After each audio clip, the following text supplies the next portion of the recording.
Oh, it's you. Thanks for stopping by. I was hoping you'd come by today. I just got the fire going, and the winter wind is certainly beginning to blow through the cracks in the cabin. Thanks for coming by, and welcome to another round of cozy horror with me, Dr. Plague. So, I've got 5 stories. You've got nothing better to do, it would seem. So, let's get right to it, shall we? I'd be lying if I said I didn't have my own ways of blowing off a little steam. I've got the ADD pretty bad, so distractions are always good when you're feeling a little anxious, maybe a little ready to climb the walls with just your fingernails.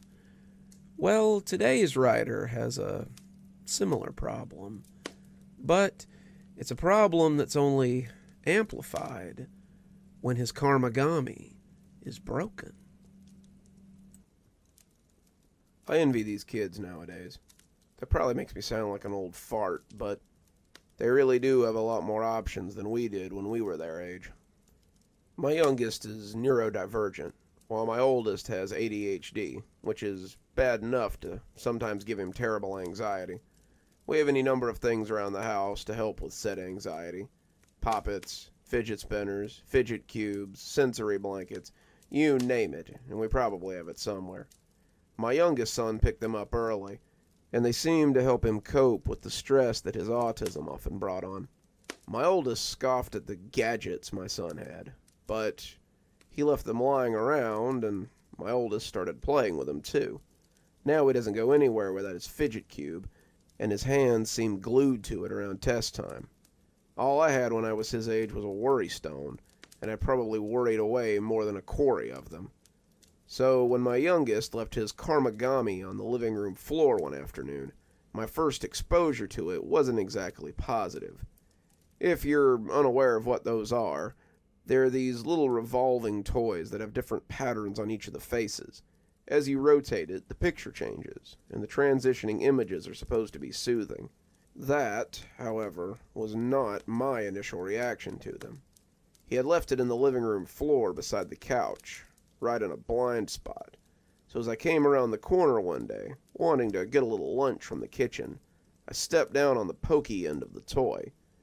After a few minutes of cursing and hopping around, I was ashamed to see that I had broken my son's new favorite sensory toy. I looked at the time and realized I only had about an hour to find a new one before he came home and had a fit.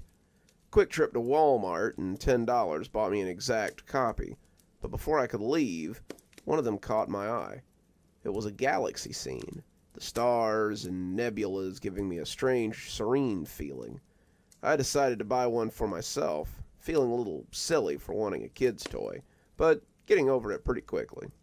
As I sat at my desk and flipped through the scenes of open space, I felt a serenity I hadn't known since I was very young. I have a certain amount of anxiety myself, and the weird rotating thing soothed me when it all became too much. My wife rolled her eyes at me a little, but I noticed she wasn't in any hurry to get rid of her fidget cube either. So it sat on my desk, and there it was well used and well loved. At least, until recently. I've been working on a book for the last couple of years, and it was finally beginning to come together. It was polished. The test readers I'd let have a look at it said they couldn't wait for the next chapter, and I was excited to get the final draft to my editor after so long. As I edited it, the little toy became the object most often at hand.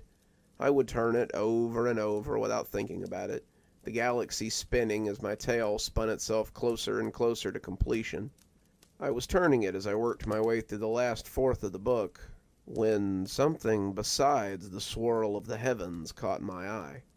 I looked down, seeing the corner of the starry sky, and then I saw something on the face that was not the Galileo space probe or a black hole. It was eyes.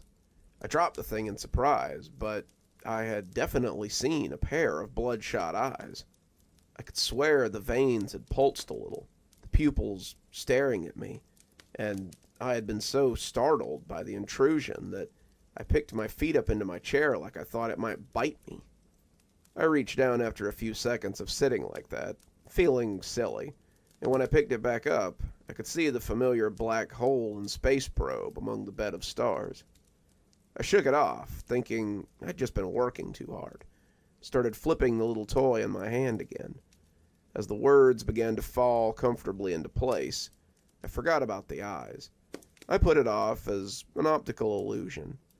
I kept spinning and spinning, stopping only to make edits or change something here and there, and I didn't think about it again until later that night. I was talking with my editor on the phone, telling her about my progress and playing with the Karmagami, when it happened again. I figured I've got about 10 more chapters before I'm done with the third draft. I think then I might be ready to pass it to the proofreader so we can make it ready for publication. The absent-minded flipping was cathartic, my hands busy as my mind whirled over the things I still needed to do. I had to finish the second draft, get the cover art finished, get the final page count, and as I thought about it, my fingers flicked the little toy around and around. The spacescape spun faster and faster, the stars practically winking as I talked to Edith about the upcoming book. I'd forgotten about the eyes, chalking it up to stress, and the little thing hadn't been far from my hand since. "That's great, kid. If they're anything like the last pages you sent me, I can't wait to see them.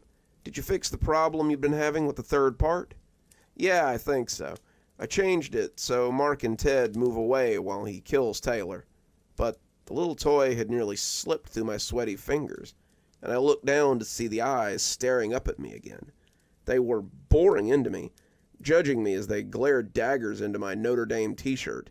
As I watched the eyes, something emerged from the lower lip of the device, and I yelped as something bit me.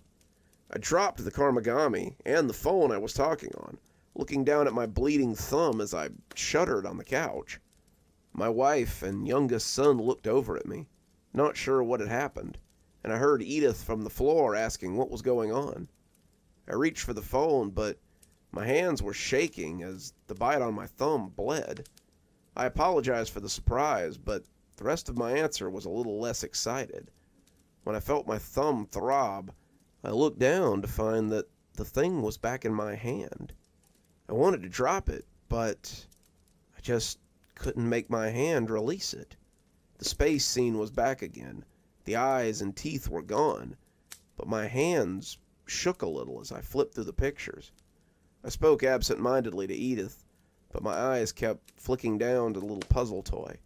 I expected to see the eyes again, but when the call ended, I let the phone slide down to the cushions and took the Karmagami in both hands again. "Boy," my wife said, "you sure are interested in that thing tonight." I nodded, but I felt a little cold as I kept flipping. My fingers felt crampy as I spun the image, unable to stop myself, and it no longer brought me the peace of mind that it once had. This was more like the feeling I used the device to forget, and the longer I held it, the more it made the emotions in me circle like a tornado. I had eyes only for the changing colors and patterns, and as they scrolled, I saw the depths of space open up, and the eyes returned to judge me. They swirled like galaxies all their own, the white orbs climbing up out of the depths of the void. The veins pulsed in the pale pools, beating to the tune of their own phantom heartbeat. I wanted to stop, but I was powerless as I saw that Cheshire Cat's smile oozing up as well. The teeth grinned wetly, drawing up at the corners as they ogled me. The teeth groaned like trees in a high wind, the mouth becoming a rictus as it continued to grow. The closer it came, the faster my hands moved. My fingers cramped, but they still worked as a blurry mechanism, faster and faster, closer and closer, the eyes and mouth rising from the void as my movements seemed to summon them into the world. I couldn't tell if I was leaning in closer or they were getting bigger, but the longer I turned it, the more it encompassed my whole existence. When someone suddenly covered the object in my hand, taking it away from me in one smooth motion, I was both relieved and infuriated. I was in bed, completely unsure of how I'd gotten there, with my wife looking down on me with concern. "I think you've played with your toy enough for one night," she said, taking it over to my desk and setting it down. I smiled at her, a single tear sliding down my face, but inside, I wanted to jump up and throttle her. For the first time in my life, I wanted to hit her. I wanted to slam her head against the desk until she stopped moving, and then I wanted to pick up that toy and start moving the pieces again. I railed against the feelings, but they kept surging forward like eels just below the surface. She must have seen something when she looked back, because she paused before coming back to bed. Her look was strange, almost fearful, but she settled as I adjusted my face into something more normal. "What's gotten into you lately?" she asked, coming to bed as I pulled myself back to reality. "Just working too much lately," I stuttered, getting up as I got into my pajamas. Even as I got ready, I couldn't help but glance at the Karmagami. It was just sitting there, calling to me, begging to be touched, but I turned away as I went to lay next to my wife.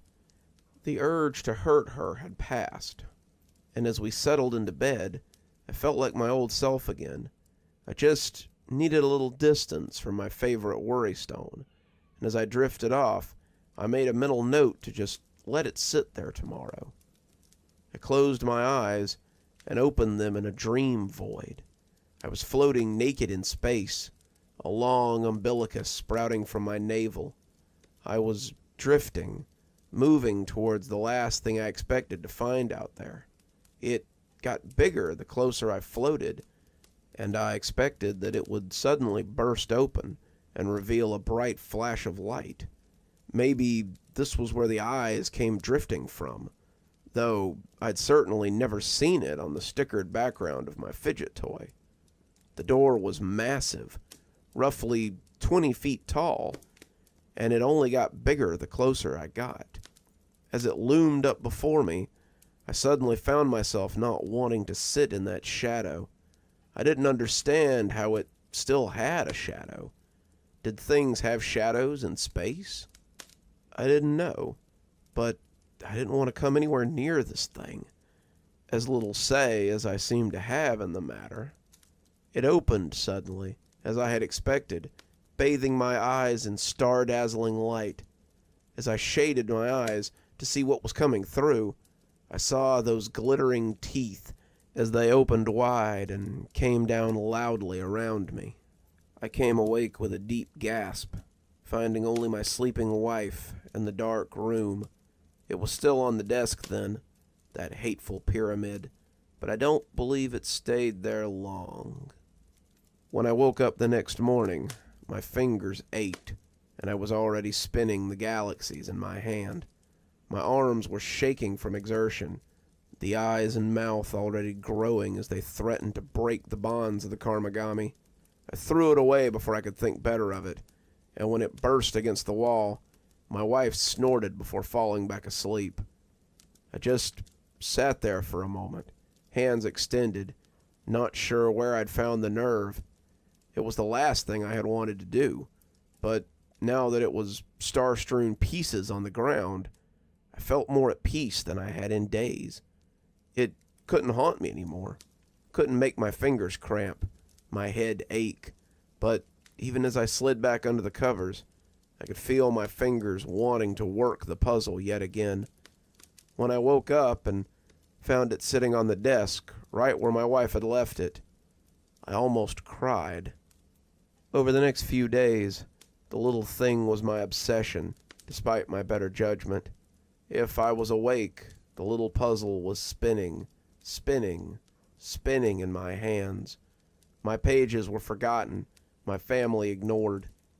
I couldn't help it.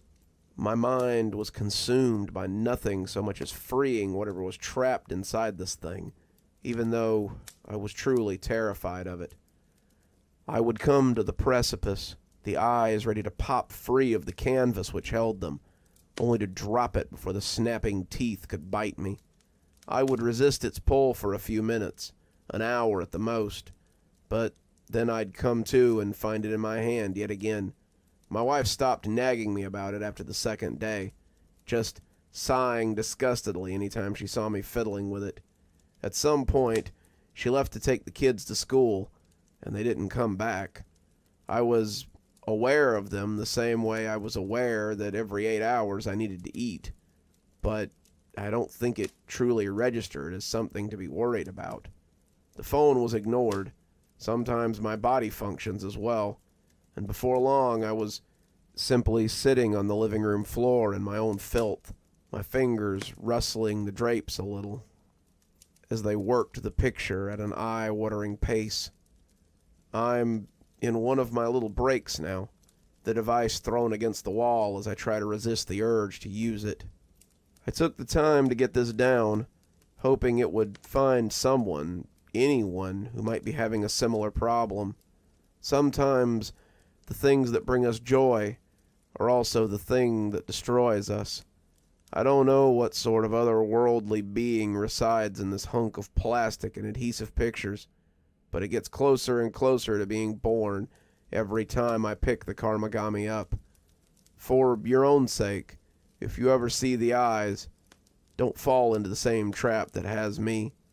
If you see the eyes, throw it away and forget it by any means possible.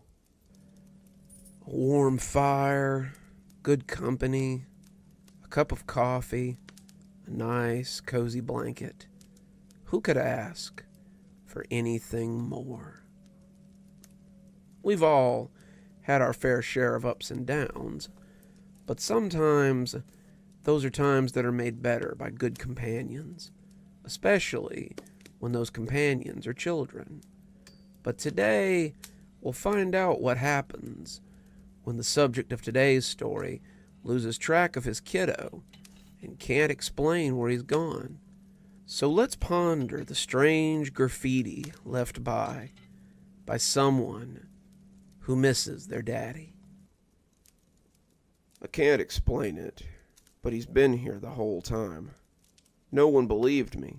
My wife thought I was insane, but he's been here the whole time. My son, Dale, was 5 when he went missing. We were at the park by our flat when it happened. Park may be too grand a word for it, but that's what Dale always called it. In reality, it was a big plastic play structure with a couple of slides, a climbing wall, and a sand pit. The whole thing is surrounded by a 15 by 15 fence with a couple of benches for parents to sit on inside. That's where I sat that day, scrolling through Reddit and finishing my cigarette. Dale was playing with a couple of neighborhood kids, their parents sitting on the other benches, so they didn't have to breathe in my smoke. I looked up in time to see him go beneath the play structure, into an area they call the cave. The cave is an enclosed area beneath the structure, with a roof that was comfortably close for a kid and downright claustrophobic for an adult. I heard my phone chirp and looked back down to see a text from my wife. She'd gotten home from work and wanted Dale and me to come help with the groceries. I pitched my cigarette over the fence and called for Dale. "Come on, Dale. Mom's waiting for us." No response. "Come on, Dale. If you can't listen, we won't be able to come back tomorrow." Usually this would have brought him running. Playing outside was his favorite pastime, but there was still no answer. Both of his playmates came out the other side, giggling and laughing as they acted out whatever game they were playing, and I asked if they'd seen Dale. Alicia, a dark-haired girl who was missing her front teeth, lisped, "He's still in the cave, Mr. Darwith." So I hunkered my nearly 6-foot frame, looked into the dark underbelly of the play structure, and called for Dale to come out. "Come on, Dale, we really have to go. Mom's waiting on us." I still didn't think anything was amiss, other than Dale trying to squeeze in a few more minutes of playtime. I expected him to giggle and poke his head out, baiting me into chasing him or crawling into the cave. He knew that as big as I was, it would be funny to watch me try to get under the structure and run him out, a game we played often. Instead, there was only silence. So I sighed and hunkered down on the damp sand to crawl under to get him. I heard the other two parents chuckle as they watched me, my back scraping at the bottom of the structure as I crawled towards the entrance to the cave. I didn't mind playing with Dale, but this was a little much. I was tired from my night shift the day before, and my back was sore from lifting freight all night. I resigned myself to having a stern talking to with him on the way home about not listening and crawled into the dark opening of the cave. As I passed from the lighted world outside, the afternoon sun cut slants across my face through the boards of the structure as I entered the darkness of the cave. I felt a crawling sensation on my neck suddenly. Thought I might have picked up a spider, and I ran a hand over to knock him off. There was nothing there, but the feeling wouldn't abate. It felt like my hackles were up, that ancient feeling of predators nearby putting me on edge, and it took everything I had to keep dragging myself through the space. It was only about 5 feet of blackness, but the space was preternaturally dark. It was the weirdest I had felt in years. Was it always this dark in here? I'd crawled through here before, but I didn't remember it being this black. Worse still, I didn't feel like I was alone in here. Of course I'm not alone, I reminded myself. I came in here to get Dale. As I crawled through, I began to doubt that he was still in here, and the sense that something else lived here wouldn't so easily be put aside. I felt like something hateful lived here, something that was even now hungry and slobbering. My goal went from getting Dale to getting the hell out of the space, and I came out the other side, expecting to be dragged back and consumed any minute. I stood up, wiping the dirt off my knees, as the air puffed out of me loudly. It could have easily been mistaken for exertion, but I'd be a fool to pretend it was anything but fear. I expected my son to pop out and laugh at his silly old dad then, but he was still nowhere to be found. "Dale?" I called, my voice becoming fearful after what I'd experienced. "Dale!" The other parents looked up, hearing the jagged quality of my voice, and rose to see if everything was okay. I can't find my son," I told them, and they told me not to panic as we searched the structure. My wife came walking up just as I started getting frantic, and she must have sensed my concern as she caught sight of me. She called the police then, and as I ran to check the woods, I heard her say that hateful phrase for the first time. "Our son's gone missing. Please send help." Half an hour later, 2 cars pulled up and a couple of officers came to render assistance. I had searched behind the flats, in the scraggy woods nearby, around the little retention pond that I always told Dale to keep away from, and was just about to start knocking on doors when I saw them. They wanted to talk to me being the last to see Dale, and the officer in charge sent 2 of his men to check nearby houses as they asked me questions for the next few minutes. Where had I seen him? What was he wearing? Was there anyone suspicious around? Who were his mates? Where might he have gone off to? Did he run away often? And all the time they assured me that they would find him, and not to panic. I answered their questions honestly, but I knew that he couldn't have left the play park. Dale was small for his age. I told them so, and despite all my misgivings with the flat we lived in, they had done one thing that I thanked them for. The clasp on the gate was too heavy for a little tyke to push up. Dale had struggled with it before, but I knew he couldn't have left without help. The other parents said they hadn't seen him come out or seen anyone lurking around the playground that day. So the police searched. They searched the play park, the surrounding flats, the woods, and the whole area, basically retreading the ground I had already walked. As night began to fall, they called in more officers and began to canvass the wider area. My wife and I were distraught. Dale was our first and only child, but as the day stretched on, it seemed less and less likely that they would find him. I'm not ashamed to say that I took Dale's disappearance poorly. My wife was stoic through it all, but I knew she was hurting. He was her baby, and she had carried him for 9 months, but I think she held a lot of her sorrow in because she saw me floundering. I became like a ghost in my own home. Eventually I went back to work, but my performance suffered. It only takes a little effort to load things onto a truck, but I was falling behind, missing quotas, and making trucks late. The supervisor was a mate from primary school, fortunately for me, and he saw that I wasn't doing well. He suggested counseling and told me it might help, but I didn't want to tell some stranger about my problems. A year passed, my wife and I growing distant as the days went by, and as the anniversary of Dale's disappearance drew closer, I finally really screwed things up at work.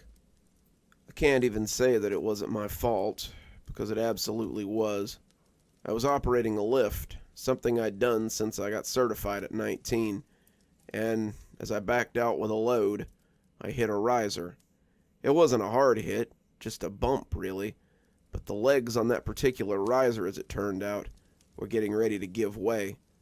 The riser collapsed in spectacular fashion, and when it fell on one of my co-workers.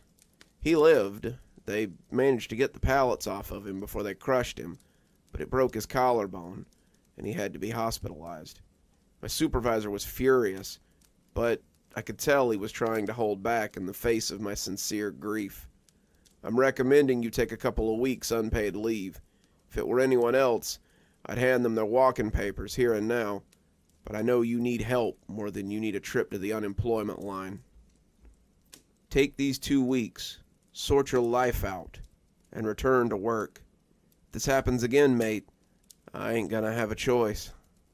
I couldn't look at him. His pity was worse than his anger, and I knew I needed to do something.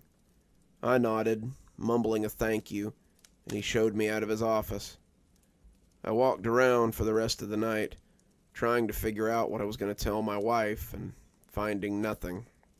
She would be mad, probably mad enough to push her to leave me. But as the sun started to peek over the horizon, I knew there wasn't much else I could do. She was just as mad as I'd thought she'd be, but her pity was just as hard to look at as my supervisor's had been. He's gone. Dale is gone, and making yourself a martyr over it won't change the fact. You still have insurance. Get some counseling. Figure this out. I need you back. Not just back at work, but back here. I miss him too, but digging into these wounds won't make it any better. Get some help, for both our sakes. There was something unsaid beneath that statement, and I understood it, but wasn't sure what to do about it. I spent the next 4 days in a blackout state. I had found my therapy at the bottom of a bottle, something I had avoided up to that point. With no job to go to, I just stayed at home and drank my pain away. My wife's patience finally ran out. After 2 days of watching me hunker on the couch like a sot, she told me she was going to see her mother for a few days, and suggested I sort myself out while she was gone. If I come home and you're still like this, I can't promise I'll be back for long. Once she was gone, I spent most of my day in a fermented haze. That's how, on the 5th day, I found myself buzzed and sitting on the same bench I had been on when I told Dale we needed to leave. It was early afternoon, and the play park was empty, thank God. It wasn't the first time I had just come to sit here, and the other parents often found excuses to leave with their kids when I came to wallow in my grief. I was the sad father who came back to the place he'd suffered most, and I really hoped the park had been empty when I got here. Even in my current state, I didn't want anyone to see me like this. It was embarrassing, and it might frighten some of the children if I came weaving into the park smelling like a distillery. I was staring at the play structure, thinking to myself that it might be time to get some help after all. When I first saw it, it was just 8 words, but those 8 words sobered me up faster than any cold shower ever could. On the side of the slide, in rough marker, someone had written, "Where have you gone, Daddy? I miss you." I just sat there, staring for what felt like an eternity, and as the tears came, the alcohol came up as well. My tears fell nakedly into the pile of sick that sat between my legs, and as the rage bubbled up in me, it felt like they were almost burned away. Someone was mocking me, mocking my son's loss, and as I staggered towards the super's office, I was madder than I had any right to be. Mr. Vidner, the super for the complex, always reminded me of one of the hobbits from The Lord of the Rings. He was short, fat, had a curly brown ring of hair around the bald spot on his crown that got bigger every year, and when he sat at his desk, it was like a child sitting in his father's chair. He nearly fell out of that chair when I slammed his office door, his expression of confused anger becoming one of confused fear as he looked on my face. He was a small man, and the sight of a large, angry drunk in his office reminded him of his stature rather quickly. "Someone has written hateful graffiti on your play park, and I want to know what you intend to do about it." He took a minute or two to collect his thoughts before asking what the hell I was talking about. I took him out to have a look, leading him to the slide in question, and he looked taken aback as he read the words. "Who would do such a thing?" he asked, more to himself than anyone. The way he side-eyed me, I could tell he thought I might have done it myself, but one look at my face made him rethink it before he said it. "I'll take care of it immediately, Mr. Dawes. In the meantime, why don't you go get some rest? You look under the weather." He had the decency not to call me a drunk out in the open, and I conceded the matter as I went home to sober up a little. As night began to fall, some undetermined amount of time later, I sat up from the couch and listened to the 5 or 6 stout cans rattle angrily to the floor. By the headache and the mealy taste in my mouth, I had not gone home and sobered up. As I moved into the kitchen to make something for dinner, I remembered the words on the slide and felt angry all over again. As the meat pie I had taken out of the freezer spun in the microwave, I wondered if Vidner had taken care of it like he said he would. I wondered if he'd painted over it or washed it away or how he had done it. Were the words still sitting there on that slide? As the microwave dinged, I resolved to go find out, and took my pie and plastic fork on a little field trip. I watched the steam roll off the top as I walked down to the little park, the night air alive with crickets and night birds. It would have been pretty if I hadn't been in such despair. The trees were losing their autumn leaves, becoming bare and skeletal, and the air was crisp enough to make my undershirt unadvisable. My bare feet slapped at the concrete as I walked away from my flat, and the closer I got, the better the view of the offending slide. The words were gone, the pressure washer having left the slide a little lighter for its effort, but as I came through the gate, I saw that something else had been added to the side of the structure. It looked like the same marker strokes, the handwriting big and childish, and as I read it, I felt a growl rumble in my throat. "I saw you today, Daddy. I saw you, but you didn't see me." I looked around as the wind rattled the nearby tree, expecting to see a group of snickering youths as they watched me. This had teenagers written all over it, and as the pie slipped out of my hand, I loosed my shout at the sky. Why? Why did they devil me like this? Was this a game to them? When I was a kid, we would never have done something like this to anyone, let alone a grieving father. The dark offered up no answers, but the side of the play park did when I turned back. Beneath the first message, another, smaller message was written in the same childish scrawl. The longer I looked at it, the more I recognized it. How many times had I watched my son scribble words in his reader just that way, filling in the workbook pages in big, looping script as he prepared to go to kindergarten. "Daddy, I can see you, but you can't see me. Please help me. It's scary here." I hunkered on my knees in the sand, looking at the words as I ran my fingers over them. They looked just like his, and as I felt a splinter catch in the pad of my thumb, I pulled it back sharply. There was no way he could be here. There was no way that he could have been hiding here for a year. But as I watched the playset, I had no doubt that he had written those words. "Dale," I said, my voice quavery as I glanced into the shadowy depths of the playground. Dale! I shouted a little louder, casting around as I tried to find him. I walked around to the other side, stumbling in the gritty sand as it sucked at my feet. My head was full of rails, and my words slurred even to my own ears. There were doubtlessly people looking down through their curtains at me as I capered like a sot drunk. But I didn't care. My boy was here. He was here somewhere, and I needed to find him. I tripped then, going face down in the sand, and when I came up, I saw a new message on the wet-looking plasterwood.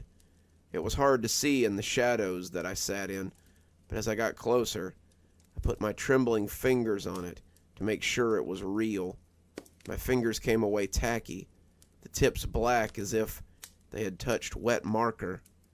I need you to come get me, Daddy. I'm stuck in the sad swamps, and I need help. Excuse me, sir. Everything all right here? As their flashlights hit me, I squinted, but the words were like a brand across my eyes. The sad swamps was what Dale called the swamps of sorrow from his favorite movie, The Never-Ending Story. We had watched it about 1,000 times, and when the VHS that I had owned as a kid finally broke in the VCR, we had searched for it on DVD until we found it at a local thrift store. He watched it every day before his afternoon nap, and I imagined that he could just about quote it word for word. Seeing the words sad swamps made me certain that it was Dale talking. But how? How could he be talking to me from...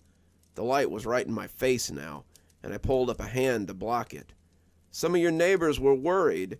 You were faring poorly, Mr. Dawes. They heard you shouting and wanted us to come check on you.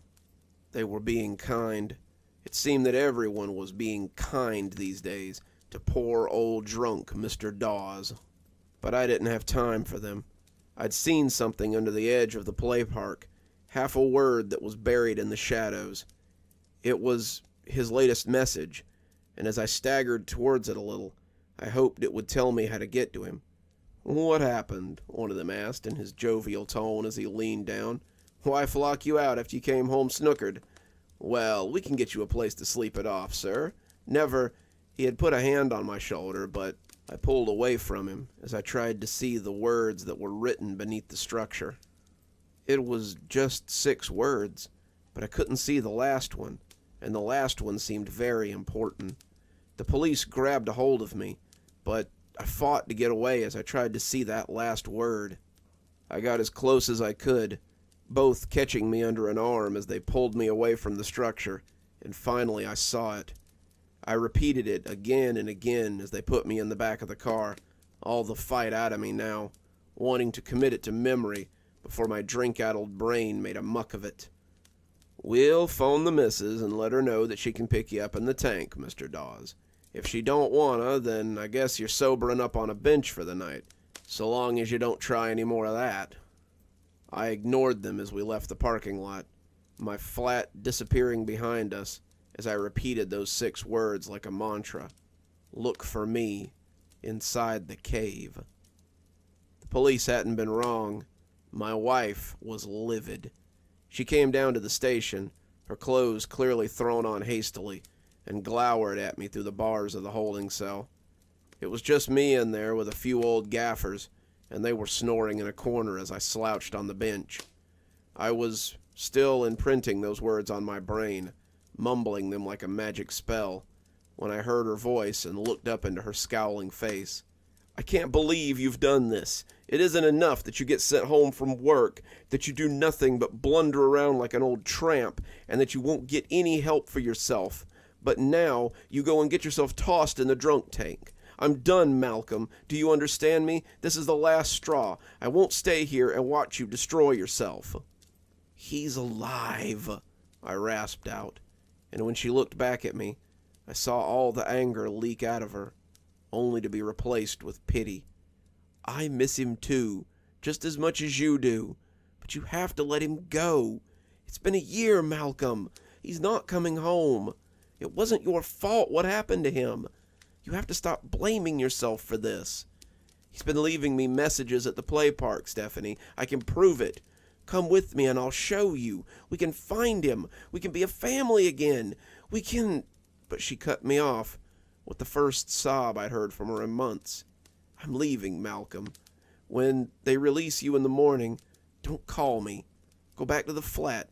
Go to your mother's house. Go to hell for all I care. I can't watch you do this anymore. She left me there with the other drunks, but I'd already decided what I had to do. They turned me loose in the morning, and after a brisk walk home, I got the things I'd need. I brought a torch, some string, and a big hunting knife I'd had since I was a teenager, and set off for the play park.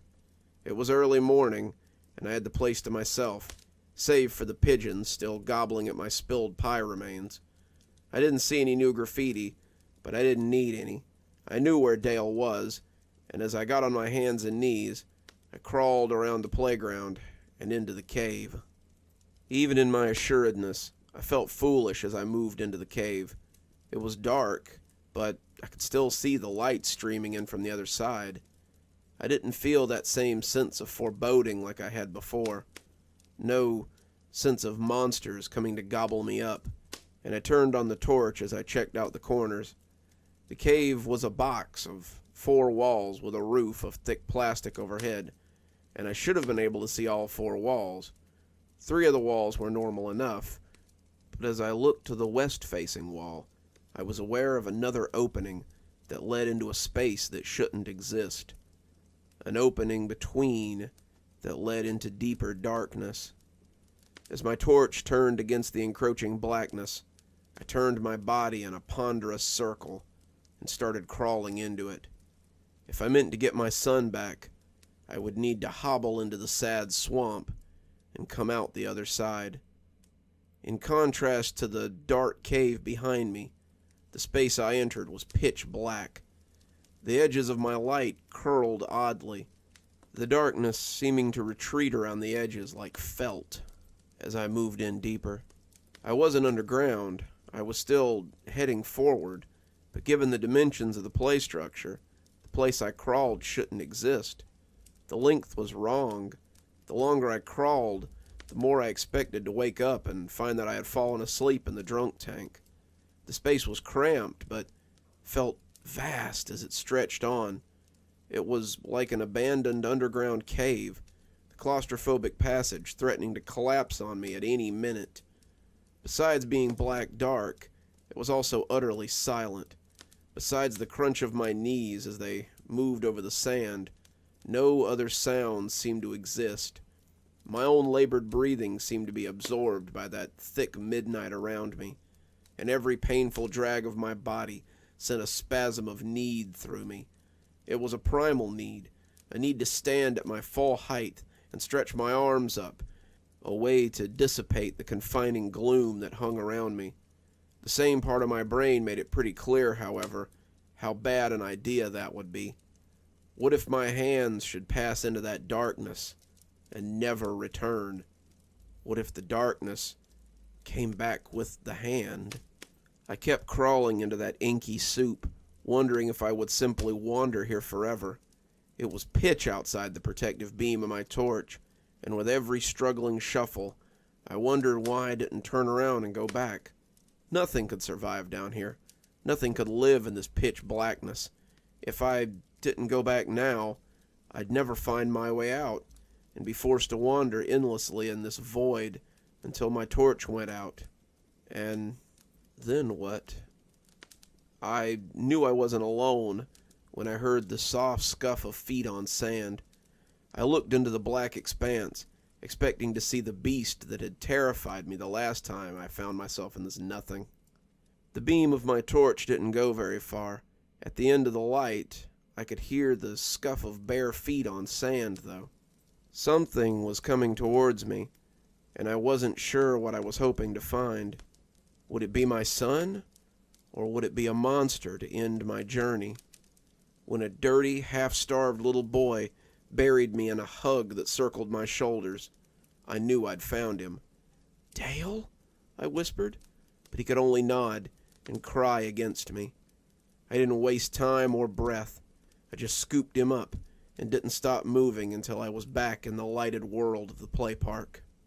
As we moved, I could feel that clawing, penetrating glare from behind me.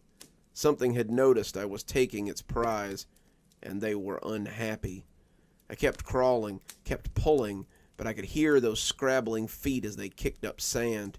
They were getting closer now, their growl loud and thunderous, and on a whim, I turned my torch on them.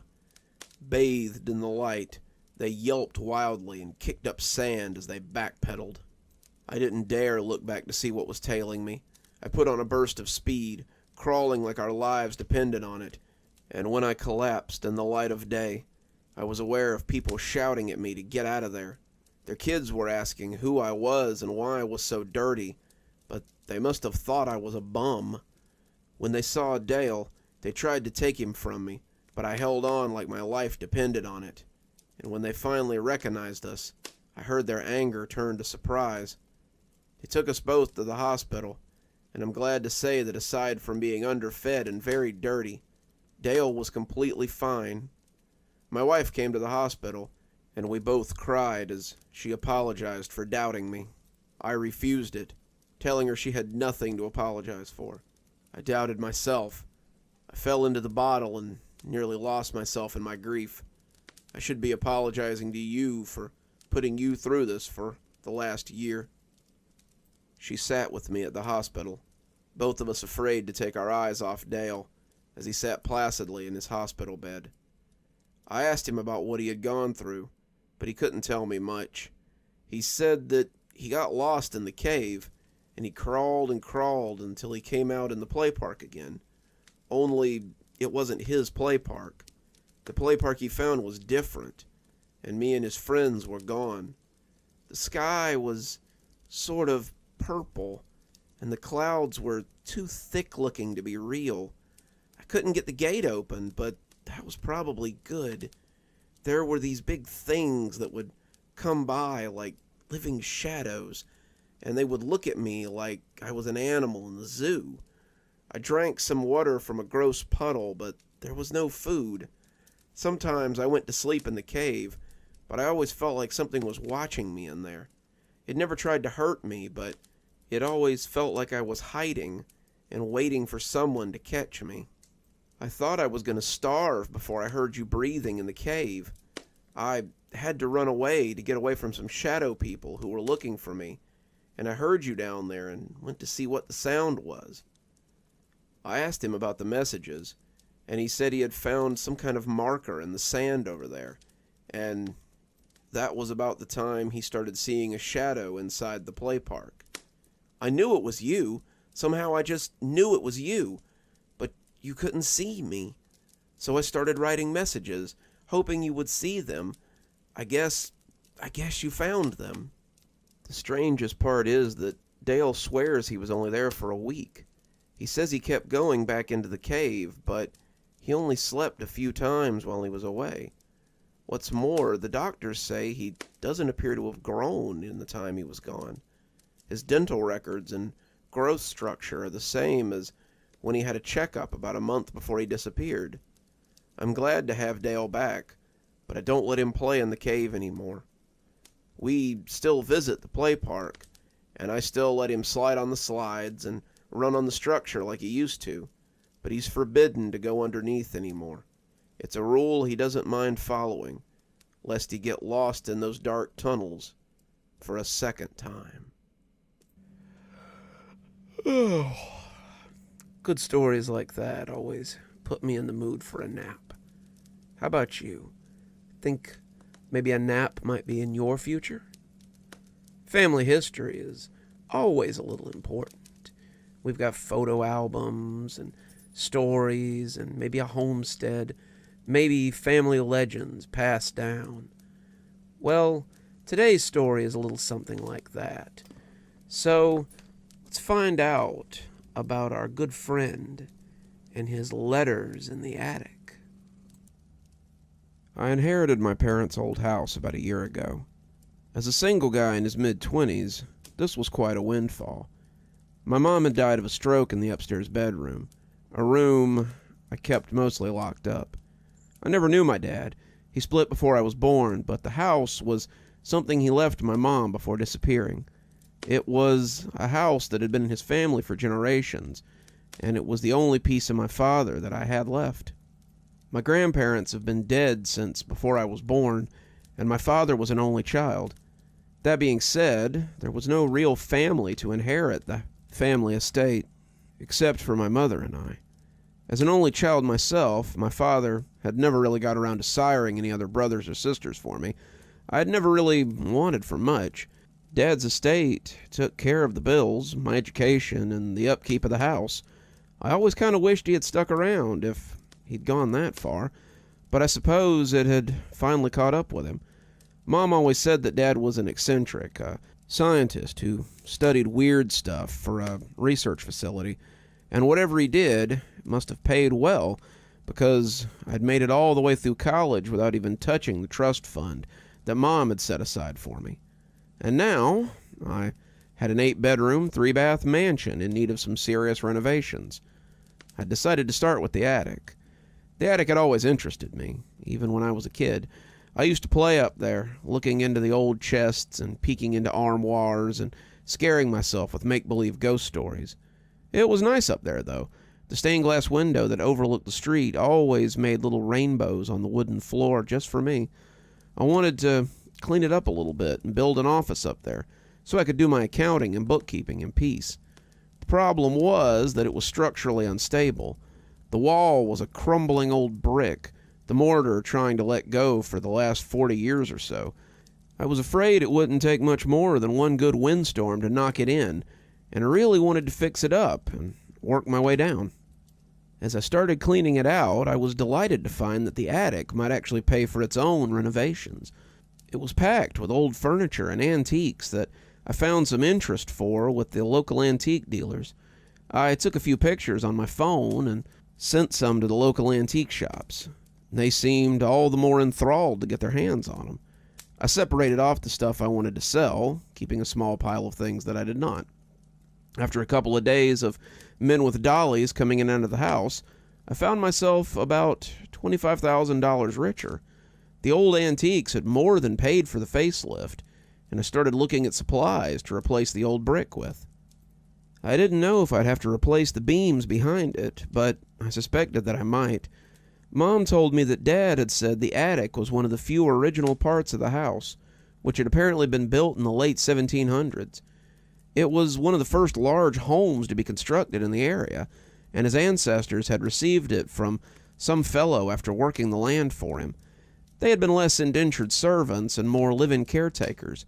The man had hundreds of acres, a large farm, and several dairy cows that needed to be taken care of. My dad's forebears and their children had been more than up to the task, having recently immigrated from Ireland. When he had left it all to them in the will, they had suddenly become very rich and very powerful in what was an up-and-coming part of the world. That would make the attic nearly 300 years old, and the fact that it was still standing was a marvel in of itself. I had talked with a friend of mine who was a member of code enforcement for the city, and he had said to be careful when I started taking down the bricks. He said he was pretty certain they weren't load-bearing, but if the attic was as old as I had said, then it would be an accident waiting to happen. I'd been up in the attic during all kinds of weather, and I'd never seen it so much as sway in the wind. Whoever had built it had done some amazing work, and had actually built it to last. As I set to work taking down the first of the bricks, I did so with an ear out in case I needed to run. I had barely set my hammer to work when I saw something sticking out between a loose brick. It appeared to be an envelope, an old and yellow thing that likely would have crumbled to nothing had it not been sealed up in the wall. I reached out for it, wiping masonry dust off of it as I looked at the front. It was signed, "To my child," from Marcus Krim, and it was dated 1934. This gave me pause. As far as I knew, there was only one Marcus Krim that had ever lived in this house, and he had been my father. To my knowledge, though, he hadn't even been born in 1934. I set the letter aside, not really sure what to make of it, and kept working. The wall appeared to be held up not by wooden beams, but metal beams. That struck me as weird, because the means to do so in the 1700s would have been very difficult to achieve. They were crude metal beams, to be sure, but they were very thick and very sturdy, and had likely taken someone a very long time to put into place, without a crane or some sort of tools. However the architect had managed it, this was tremendous. I would save a lot of my recent windfall by not having to replace the wooden beams that I had assumed would be there, and decided that the flaky wall was just a product of its time. I was halfway through the north face of the wall when I found another letter. The front of this one read, "To my child, from Marcus Krem, 1984. The date on the letter seemed reasonable. My father would have been about 12 years old in 1984, but I doubted that he was writing letters and putting them in the masonry. I set it aside, wanting to get back to work, but it was hard not to open it to see what it contained. This one looked a lot newer than the other one, and I supposed it had spent a lot less time in the wall. Why my father was leaving letters for me inside the attic wall, I didn't know, but I supposed that when I was done for the day, I might sit down and see what he had written me. By midday, I had found 5 other letters, and my curiosity was piqued. I had found one from 1984, one from 1934, one from 1956, and another one from 1890. There was also a 5th from 1954. They had been stuffed in the wall behind loose bricks, popping out as I smashed up the wall with my sledgehammer, and as I broke for lunch, I decided that it might be time to have a look at them. I didn't know if this was some elaborate joke someone was playing on me or not, but the idea of getting letters from my father, a man that I had never known, was intriguing. Maybe the dates were code or something, and I wondered if there was some other treasure to be found in the house, besides the antiques in the attic, that was. I decided to open the letter from 1984 first, it being the closest to today's date. Inside was a handwritten letter in what I recognized as my father's meticulous script. I had seen some of his journals in the library, writings on physics and scientific theory, and I was familiar with the way that he wrote. He marked the envelope with a stamp, though I had no idea why, and it had been sealed with wax that was light as I broke it. Hello. As I have not learned your gender yet, your mother insists that it be kept a secret. I'll just call you Child. I suspect you have questions, and I wish I could answer all of them, but I fear this letter will be a poor explanation. Your mother may have told you that I was involved with an organization studying scientific principles. One of the principles they were interested in was time travel. It wasn't something I believed in, but I was willing to take their money and study their theories. I thought the concept was so much hogwash, but as we began to make breakthroughs, I had to admit that there was merit to it. I began to get excited, thinking we might actually break the secret of passing backwards and forwards in time. On the day of testing, we all drew straws to see who would be the one to test the device. I drew the short straw, so I was placed inside the chamber. I prayed they did not send anyone after me, because it appears that something has gone terribly wrong. I closed my eyes in 1998 and opened them again in 1984. We'd done it. We could go back in time. But there was a problem. I had no way to return, and it appeared that my means of time travel was unstable. I arrived in December 1984, but 3 days later I was in September 1984. I was jumping backwards in time, little hops at first, but I suspected they might become progressively stronger as time went on. I don't know how to contact you, or if you'll ever find this letter, but I know the house has existed for at least 200 years. If I leave a letter in the attic, somewhere it's not likely to be stumbled across until someone is looking for something else, maybe you'll find it, and you'll know that I didn't abandon you and your mother. You'll know what actually happened. I'm going to break into your grandparents' house tonight and hide this in the attic. I remember that tonight was when they left me at my sitter's house and went out to see a late movie, so there should be more than enough time to get in and leave the letter in the wall of the attic. I hope it finds you well, and I hope that you are well. Sincerely, Marcus Krem. I was speechless for a moment, not sure what to make of it. Was this real? I'd known my father was a little eccentric. Mother said he towed the line between genius and crazy, but this was out there. Had my father been playing some elaborate joke before he left? Had he been trying to trick a small child into thinking that his father was just a time traveler and not a deadbeat? I didn't know, but it only made me more curious to see the other notes. I shifted through them until I came to the one from 1956. It was the next one in chronological order, and seemed to be the best place to pick up the story. I opened it with a finger, wincing as the old paper sliced me a little, but I sucked at the paper cut as I spilled the paper onto the old desk. A few drops pattered onto the blotter, but the letter was spared, and as I sucked at it, I read what I had written there. Child, I've spent the last week shifting backwards every few days. Sometimes I would stay in a spot for days, sometimes it was seconds, but it seems I'm destined to live my life backwards. I always seem to stay in the same town, the town I grew up in, and it's odd to watch the town slowly grow younger, opening your eyes to see the town shrinking, a building at a time. I spent 2 weeks leaping backwards at various speeds, but when I finally came to rest in March of 1956, I felt jet-lagged. The town was half the size it had been. The cars as different from the turn of the century as they would be in the early 1900s. People looked at me strangely, my clothes likely appearing odd, but my money still worked. The teller would get a shock when he realized that they had a bill that wouldn't be circulated for 40 years, but I needed to eat. I didn't have a lot of money when I traveled, $100 and a couple of 20s in my wallet, but as the cost of things goes down, the money stretches a little further. Your grandfather, my dad, is so young. I saw him playing outside the house, a boy of maybe 10 or 11, and it was hard not to hail him and talk to him. I plan to break into the house again when the family is gone and leave this letter in the wall of the attic.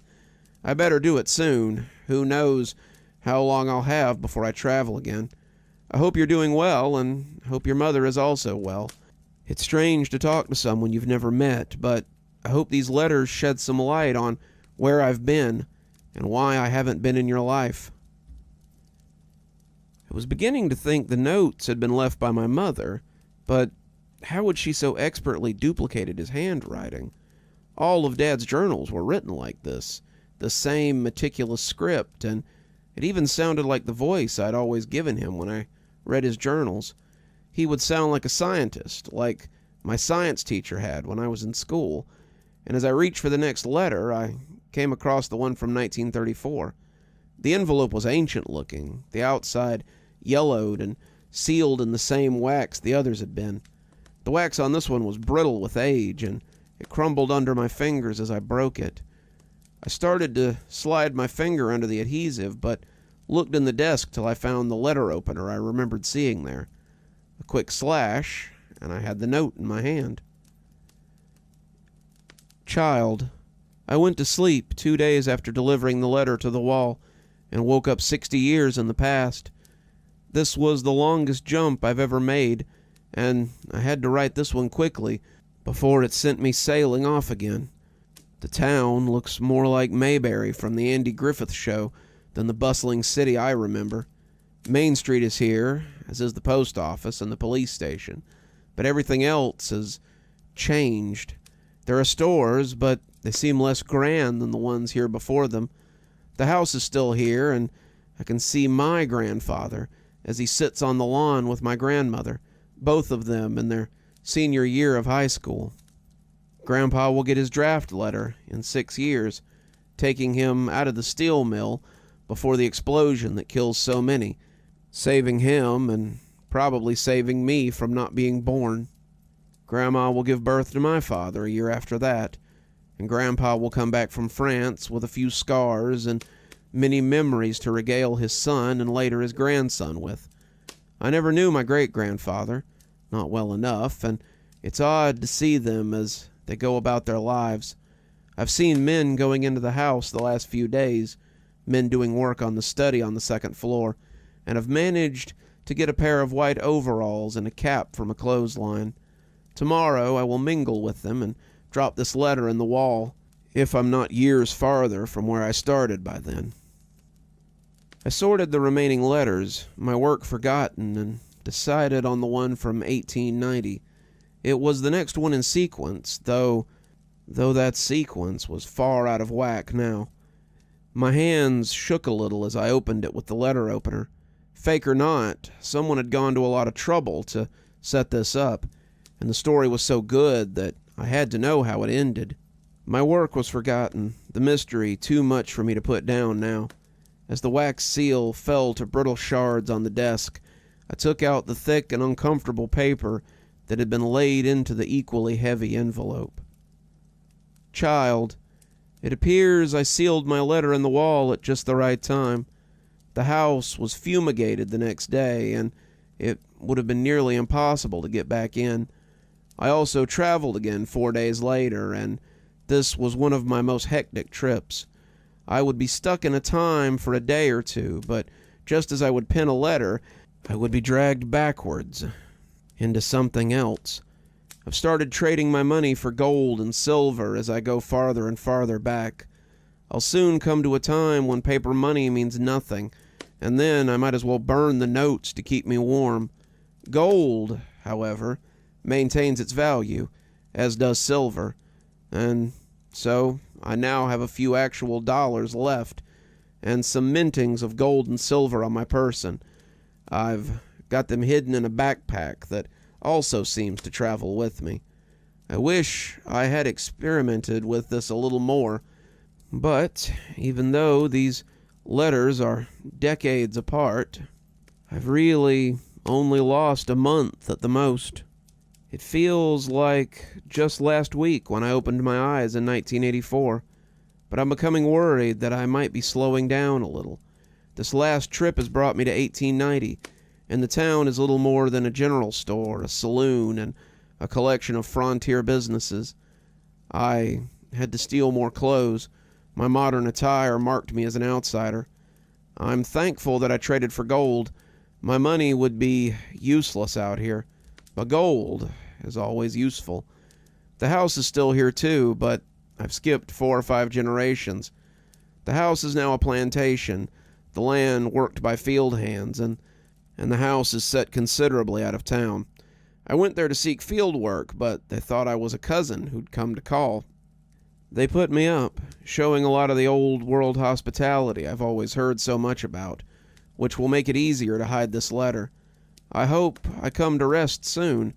I hope this stops. I go to sleep, I blink, and my heart is filled with dread on when I will open my eyes again. I hope you're well, and I hope you're living a better life than I. I exhaled, looking at the last letter. This one was marked 1854, and it appeared it was the last one I had. As I picked it up, a thought occurred to me. How many more letters could there be in these walls? How many more could there be that covered dates in between the ones I had found? I was no longer skeptical. Quite the contrary, I was hungry for more, and as I split this one open, I held the brittle paper gently, afraid it would fall apart before I got the chance to read it. Child, the traveling is definitely slowing down. I spent 3 months with my forebears in 1890. After that, I spent a month in 1880, 2 months in 1870, and now I've landed in 1854. I've returned to the house again, claiming to be a cousin, and it's odd to see the same people I saw in the 1890s, but years younger. The matron who invited me in is now a mere slip of a girl. Her brother, maimed in the war, is now a healthy young man, passionate about states' rights and the laws that govern man. I'm embarrassed to report that the field hands I saw earlier have been replaced with slaves, but I suppose that was to be expected. They accepted me into their home again, and I suppose I will stay here until I travel again. I hope you are well, and I hope you do not hate me too much. That was it, but I felt like I knew where I could find other letters. It was late into the night when all the bricks were torn down, and I looked amongst the rubble for any signs of paperwork. I'd started out being very careful, an archaeologist looking for old bones, but after hours of fruitless plinking, I began to level the walls with abandon. I no longer listened for the groans of old boards or the crash of the ceiling. The iron bracings had held the attic up this long. They would do it a while longer. I searched and searched, looking for something, and when I saw metal glinting beside a bracing, I went to it and found a lockbox made of rusted old iron. It was a relic, the metal so old it had begun to disintegrate in places, and I was careful as I knocked the lock off and pulled at the lid. I didn't think it would open for a terrible moment, but as it squealed apart like a funhouse door, I saw a tube inside with a wax cap at the end. Someone had written 1775 on the outside, and I opened it carefully as I dumped the fragile paper out beside the rest. If the paper from the last one had been fragile, then this one was almost elven. It felt like skin, and it was so thin that I could almost see through it. The ink was thick and flaky, clearly done with a real pen, and as I read it, I realized I had come to the end, or maybe the beginning. Child, 1770. I've come back as far as I'm able. The last year was a series of travels, back and back and back. Sometimes I might get as much as a week in one time, but usually it was hours. It seemed, however, that I have come to rest at last. I've been living on the land that will one day be our family home, and I realize that there is no old benefactor waiting for us to come and settle here. The land is still mostly trees, but I've come to the spot where our house will soon stand.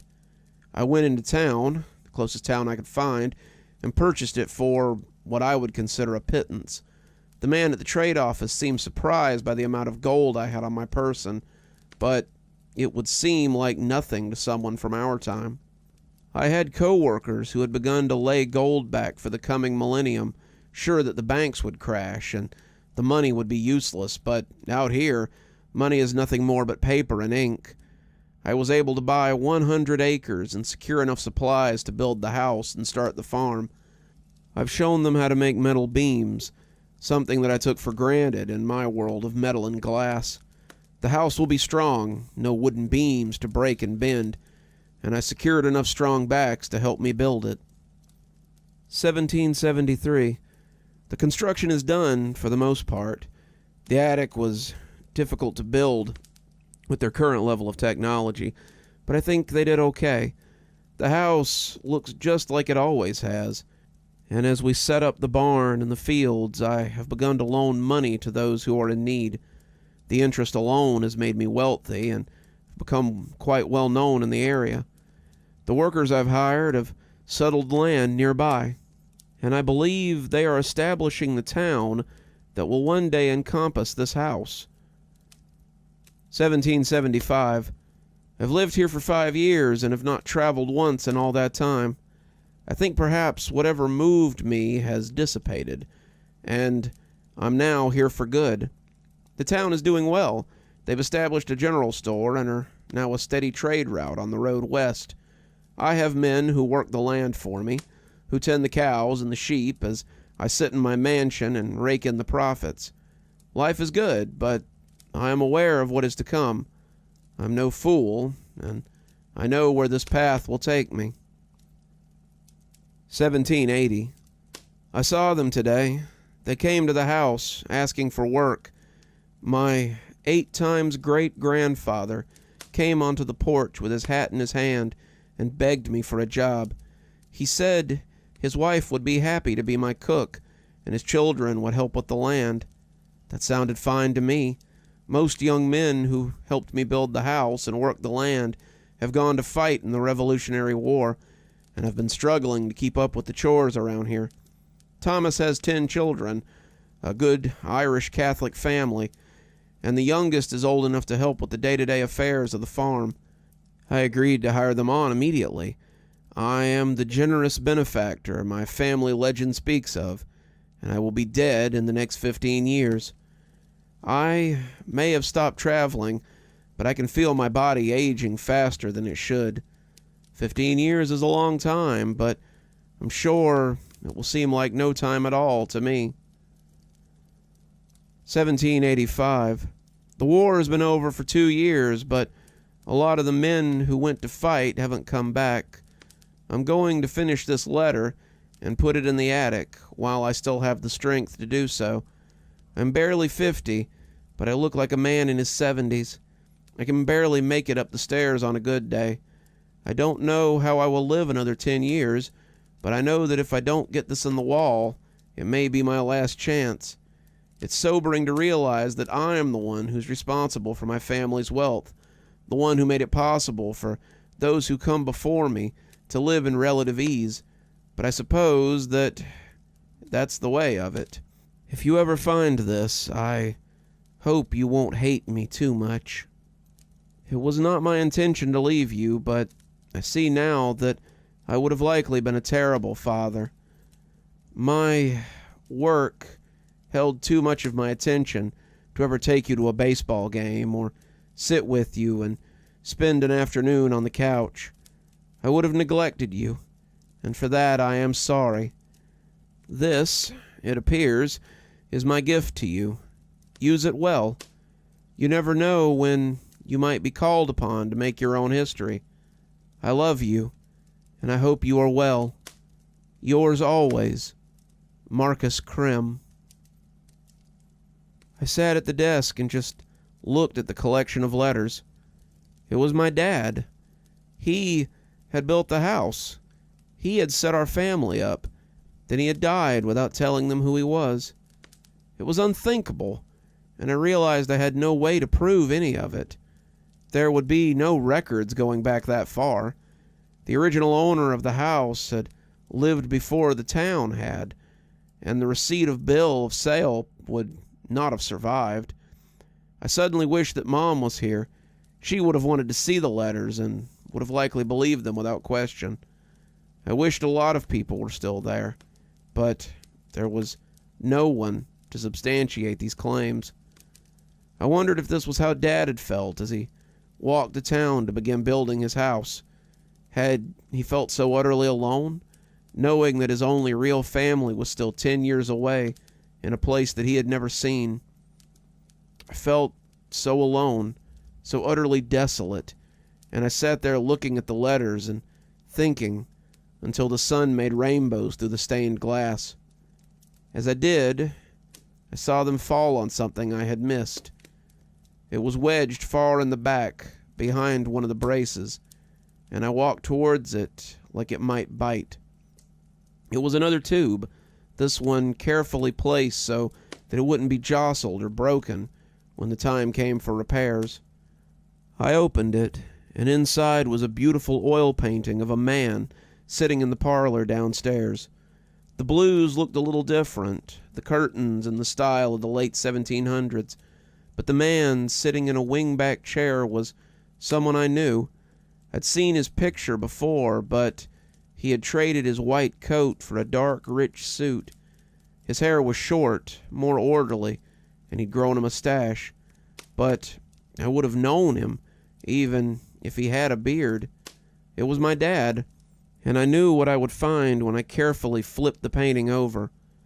Marcus C. Rim, commissioned 1774 by Warren Fritz. It's framed downstairs now, as are the letters Dad left to me.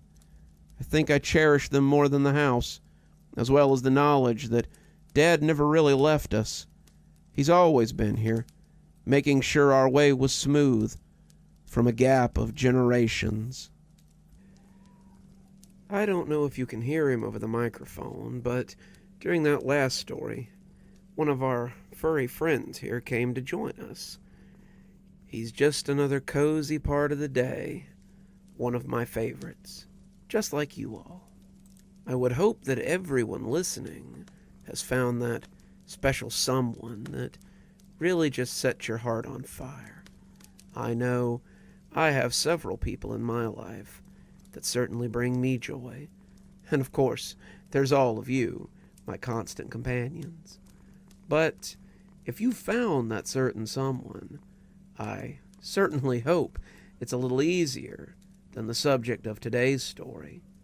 After all, sometimes we have to go to our dreams to find our dream girl.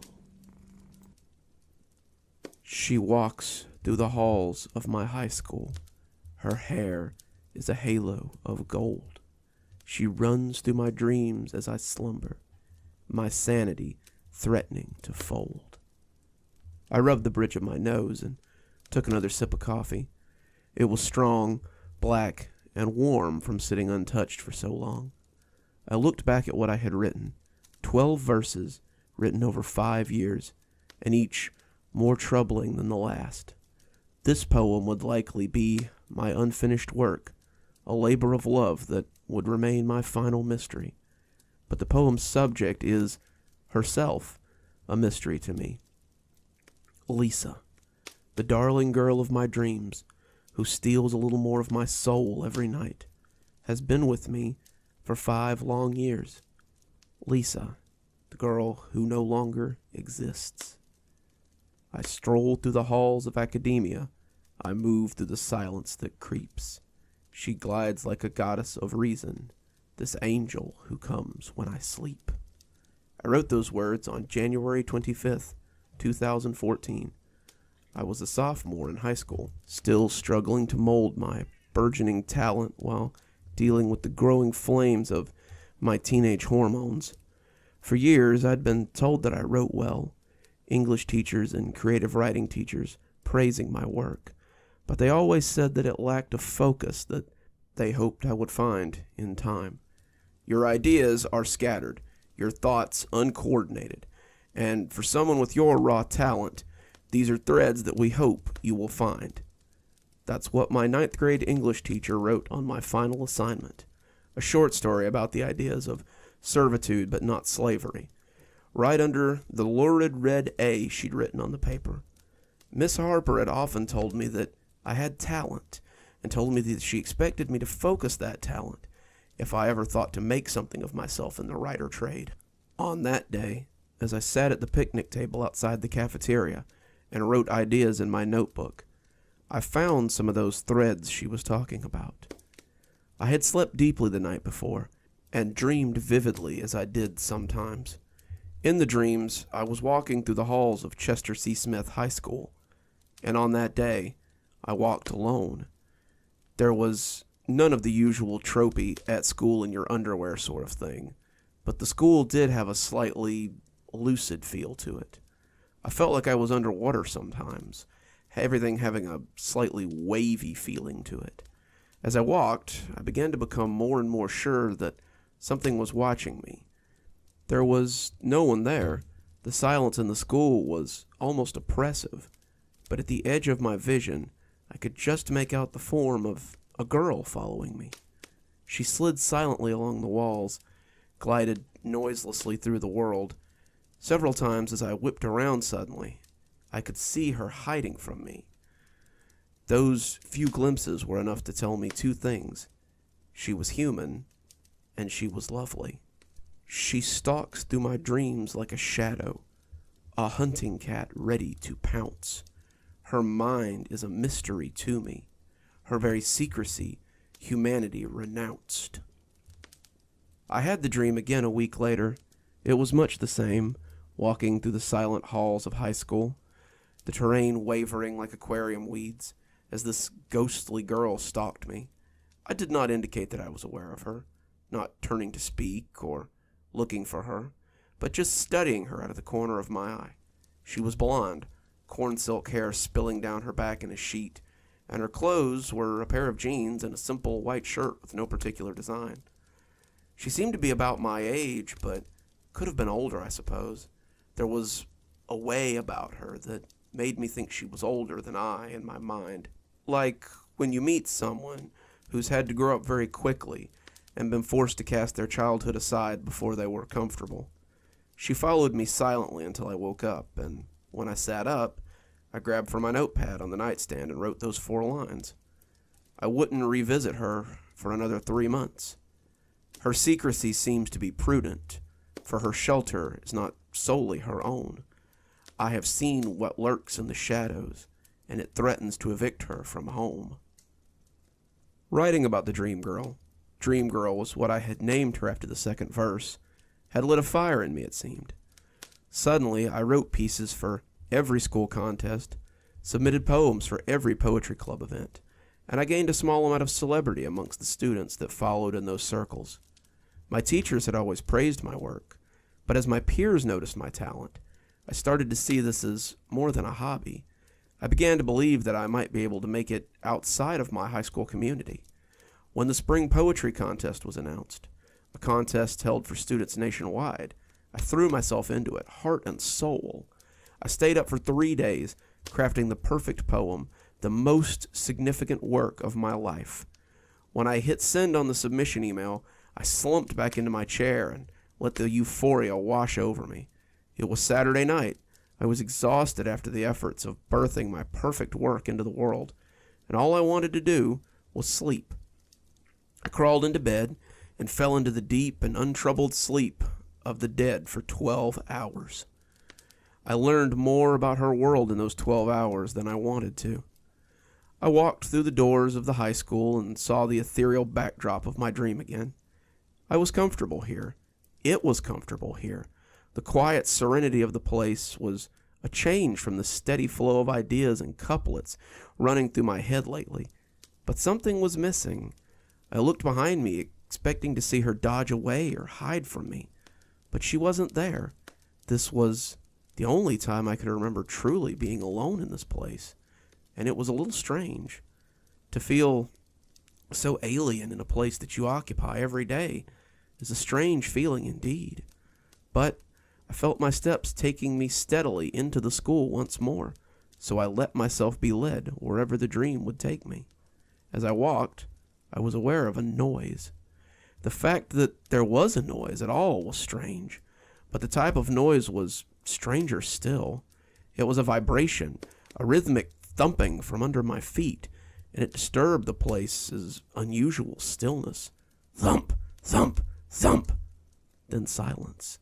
A few minutes or hours or days would pass, and then it would happen again. Thump, thump, thump, followed by a return to the same silence.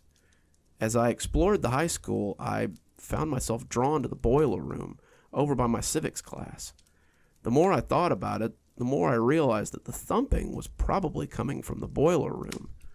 It was a large subterranean basement used by the custodians for storing extra chemicals or broken machinery that they were hoping to fix someday. It was also where students of a less academic cast went to make out or smoke between classes, since it lacked a fire alarm. When I got close to the boiler room, I heard the thumping more clearly and realized I'd been right. There was definitely something in the boiler room, something big, and I doubted it was a group of teenagers necking a little too enthusiastically. When I wrapped my hands around the door handle, though, I was immediately thrown backwards into the lockers against the far wall as something came barreling through that door. It was her, the dream girl, and she turned to glare at me, teeth bared in a feral challenge. When she saw who I was, she stopped growling and scrambled down the hall towards my English class. I sat against the lockers, my backside aching where it had connected with the lockers, and listened to something big and angry make its way up the stairs. I didn't want to know what was making that noise, but I was powerless to do anything but sit there against the lockers. I'm not one to freeze up in dreams. I'm familiar with lucid dreaming, and probably led to me becoming a little too comfortable in this dream. But as whatever it was lumbered angrily up from the depths, I realized a fear I hadn't known since childhood. The slap on my shoulder brought me out of those fears, and as the blonde girl thrust her hand at me and spoke the first few words of our strange relationship, "If you don't want to die, then you'd better start running." She offered me a hand, and a moment later, we were flying down the polished halls. As we rounded the corner, I heard something burst through the doors. It sounded like an angry piece of construction equipment as it followed us, chewing up everything that got in its way. My guide took us down a hallway that led to another hallway that led to another hallway, taking corners at random before finally wrenching open the door to the custodial closet and pushing both of us inside. She closed the door behind us, cracking it a little as she peeked out into the hallway. All I could do was lean against the wall and pant. I was tired. I didn't ever recall becoming tired in a dream before, and as I sat, I realized my butt still hurt where I had hit it. I wanted to ask things, wanted to know what was chasing us, and why it was chasing us, but as the thumping footsteps got closer to our hidden cubby, I was filled once more with that sense of dread. I moved up beside her, peeking out into the hallway as a creature like nothing I had ever seen before dragged itself into view. It was shadow. It was darkness. And as its form slither crawled past us, I looked at its amorphous boundlessness. She closed the door quietly before it came even with us, and sat back in the closet as the creature moved off into a different part of the school. We sat in silence for nearly 10 minutes before I dared to speak. "What the hell was that?" She looked at me quizzically, and I feared that she was incapable of hearing me for a moment. I would later come to realize how long it had been since she had actually had anyone to talk to. She closed her eyes as I repeated my question and seemed to savor the sounds my words made. She relished them, burned them into her memory, rolled around in them like a dog with a smell that it likes. And when she'd finally absorbed them as much as possible, she answered me, "I don't know. I've been calling it shade for however long it is that I've been here."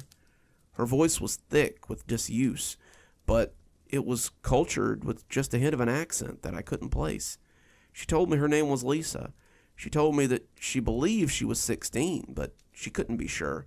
She told me that she'd been here for as long as she could remember. She told me that she could move between dreams. "Between dreams?" I asked. "What do you mean?" Instead of telling me, she showed me. Her hand looked like a starfish when she set it against the back wall of the janitor's closet. The pinkness of her skin stood out against the dingy wall and made it all the more apparent when the paint began to crumble and the wall started to melt away. Suddenly, there was sunlight in the closet, thick and buttery against the dingy darkness. We were looking at a field of flowers that stretched on to infinity. I put my hand against the image, expecting resistance, but instead fell into the landscape of fragrant technicolor flowers. Lisa came in behind me, and as she did, the portal back to the high school closed. "Where are we?" She shrugged. "Some other dream. She has it pretty often. As long as we stay out of the area where she is, then she'll never know we're here." I had a million questions to ask her, too many to organize right away, but just as I'd found my voice again, someone was shaking me, and my mom was asking if I was hungry and might like some dinner. It was 2 weeks. 2 weeks of hoping and praying before the dream returned. I sit at the edge of a precipice, looking at the world from afar. I am a prisoner of my reality. My passage to her world has been barred. I spent those 2 weeks in a haze. I received word that my poem had gone to nationals, and I think that my distracted nature was seen as dazed relief. They thought I was happy. They thought I was living in the clouds. In my mind, however, I just wanted to go back to the dream. She needed me, and I needed to know more about her. I spent those 2 weeks analyzing what I now knew about the dream. The first was that whatever happened in the dream happened in real life. I had woken up the next morning with a large bruise on my backside and a similar bruise on my shoulder. Either I had hurt myself outside the dream, and it had translated into the dream itself, something I doubted, or I could be hurt inside the dream. The second thing was far more urgent. I needed to find out how to instigate the dream. I tried recreating the events that had led to the dream, dragging myself to the edge of collapse or overworking my mind without rest until I dropped, but it was no use. 2 weeks later, I hadn't had so much as a dream that I could remember in the little amount of sleep that I'd gotten. As I went to sleep that night, I focused all my mental faculties on the dream itself, how it had felt, the landscape I'd been in, and as I focused, I could feel my mind slipping off to sleep. I awoke in the high school again. I ran through the halls, heedless of what else might find me, and it wasn't long before she tracked me down again. She dropped into the hallway before me, seemingly from nowhere, and when she saw me, her face split into a wide grin. She ran to me, wrapping me in her arms.